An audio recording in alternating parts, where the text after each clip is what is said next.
Every strong pose starts with the center, the place where movement begins and balance holds. In this video, we will uncover the muscles of the abdomen and explore how they power the body's motion and expression. Through sketches and discovery, I'll share what I have learned to help you bring more life to your figure drawings. Let's begin. So let's start with Rectus Abdominis. This muscle has the potential to have a 10-pack. So we have 1, 2, 3, 4, 5, 6. The 6 packs we all know. And then 7, 8, 9, and 10.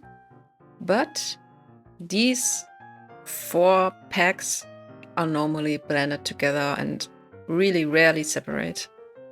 The abs attach at the top to several ribs, here, here, and a little bit on the sternum. At the bottom, it attaches to the hip bone in the front. Another thing here on the top, as you can see here, this is a little bit longer than on this side.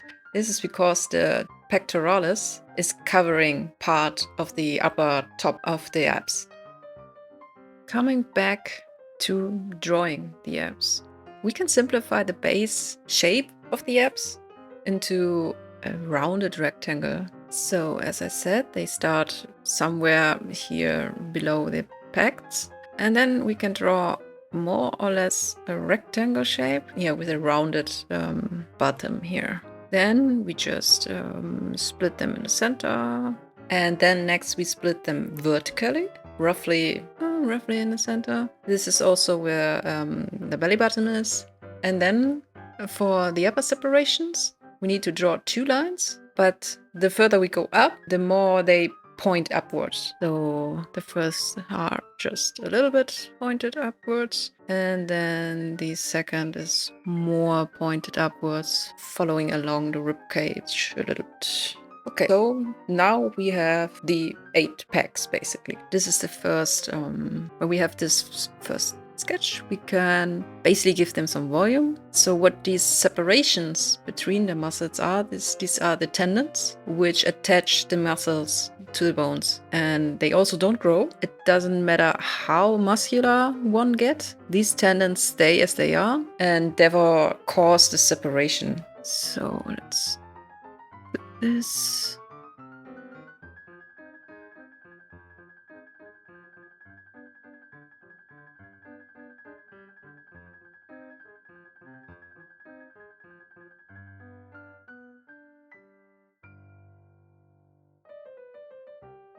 Okay, something like this. What's interesting to note is that even though I draw them here really symmetrical, they actually aren't really symmetrical. There are a lot of C curves and S curves. Yeah, you can see that. You can see it here. Basically, I have here one, and here another one. This one goes there that way, and this goes this way. So you see they are not always that symmetrical. I mean, for this guy, they are rather symmetrical. But here is, I don't know, looks weird. So just let's draw them symmetrical. Looks nicer. For the 3/4 view, we also start with this rectangular shape. Just draw it in perspective. Starting up here, give it a little bit curve. What we need to consider is that it runs along the rib cage, and then when it no longer has the bone to follow along, it will dip a little bit inside just to come back out again at the bottom where it attaches to the bone.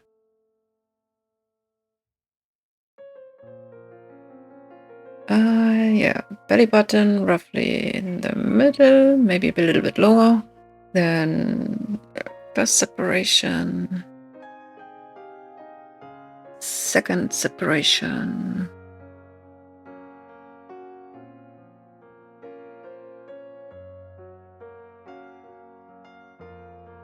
Here the belly button. Give them a little bit volume.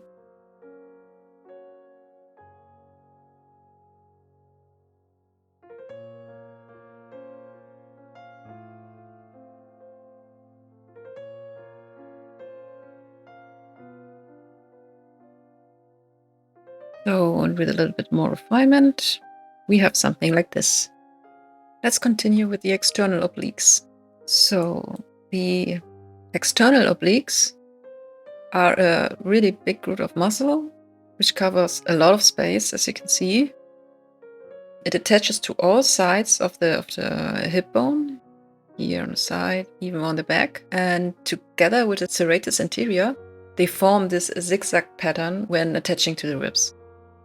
The pectoralis covers some part of them at the top here, but apart from that, it's seen from all angles. For drawing the external obliques, we start from the front here of the pectoralis and follow along the rib cage, then dip in and out again to attach to the hip bone. And then they roughly follow the hip bone, go back here, do this for the other side, follow the rib cage, dip in, dip out again, and follow along to the front. The muscle fibers for the external obliques run along the ribs and meet with the serratus roughly here in the middle of the pectoralis. So we can draw a line just like that and draw the fibers like this.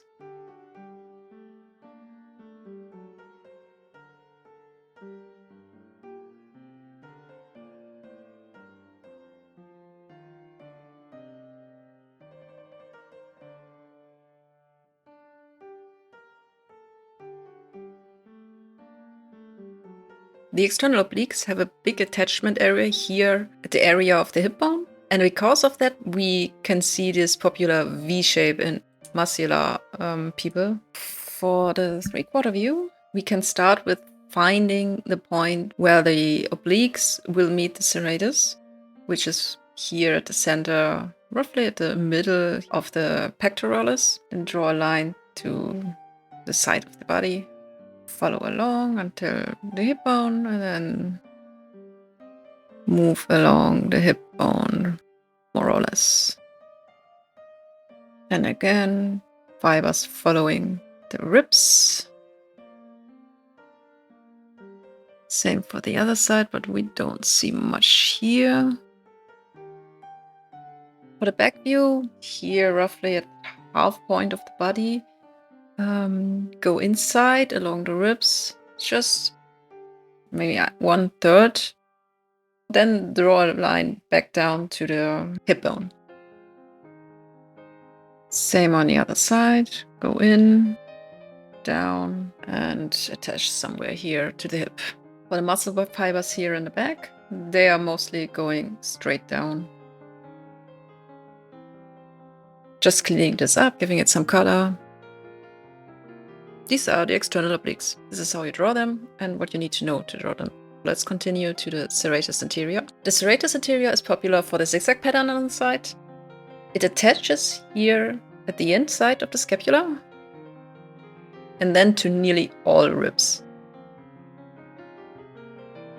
And they stop here where they meet the external obliques. The top ones are invisible as they are covered by other muscles, and only the lower 5 ones are visible.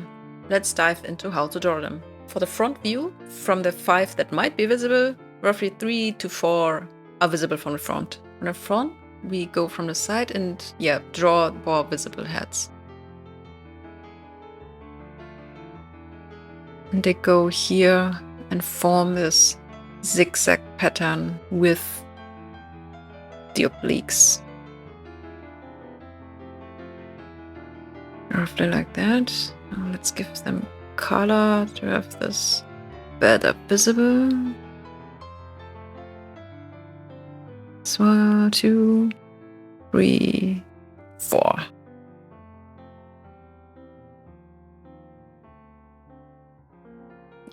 Do the same on the other side. So we start here with the first one, barely visible, mostly overlaid by the pecs. Then here the second one, third one, weaving in with the obliques.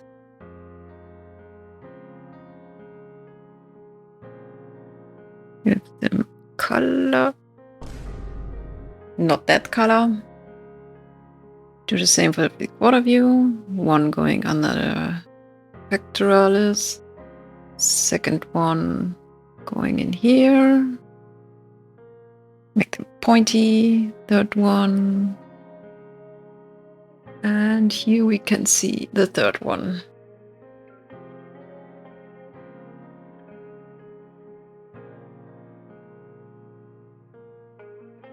We will not see them here on the other side, not from this perspective.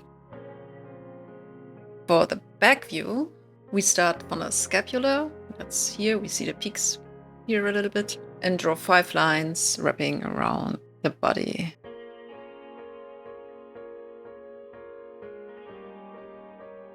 Make them bumpy so they have a little bit volume.